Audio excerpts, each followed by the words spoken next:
ఏంటి భయపడ్డారా? చాలా రోజులైతే అయిపోయింది ఫేస్ ప్యాక్ వేసుకోక. ఫేస్ అయితే డల్ అయిపోయి వైట్ అండ్ బ్లాక్ హెడ్స్ కూడా ఉన్నాయి. అప్పట్లో అయితే ఈ బొగ్గుతో పళ్ళు రుద్దేవారు. ఇప్పుడైతే దీన్ని charcoal face pack, charcoal face wash అని చాలా వచ్చాయి మార్కెట్ లో.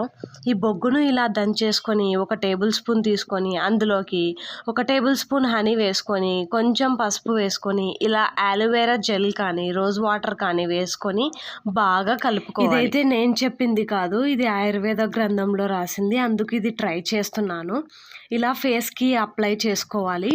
ఇలా అప్లై చేసుకున్న తర్వాత ఒక హాఫ్ అన్ అవర్ కానీ 20 మినిట్స్ కానీ ఉండాలి. ఫేస్ ప్యాక్ వేసుకునేటప్పుడు ఎప్పుడైనా కానీ ఇలా నెక్ కూడా అప్లై చేసుకోవాలి. ఇలా బాగా ఆరిన తర్వాత ఇలా కొద్దిగా వాటర్ తీసుకొని ఇలా బాగా స్క్రబ్ చేసుకోవాలి. తర్వాత ఇలా వాష్ చేసుకోవాలి. ఇక్కడైతే డిఫరెన్స్ చూడండి. స్కిన్ అయితే వైట్ అయిపోయింది, చాలా బ్రైట్ గా కనిపిస్తుంది. స్కిన్ అంతా పోయింది కూడా. బ్యూటీ టిప్ నచ్చినట్లయితే కంపల్సరీ ఒక లైక్ చేయండి. బై.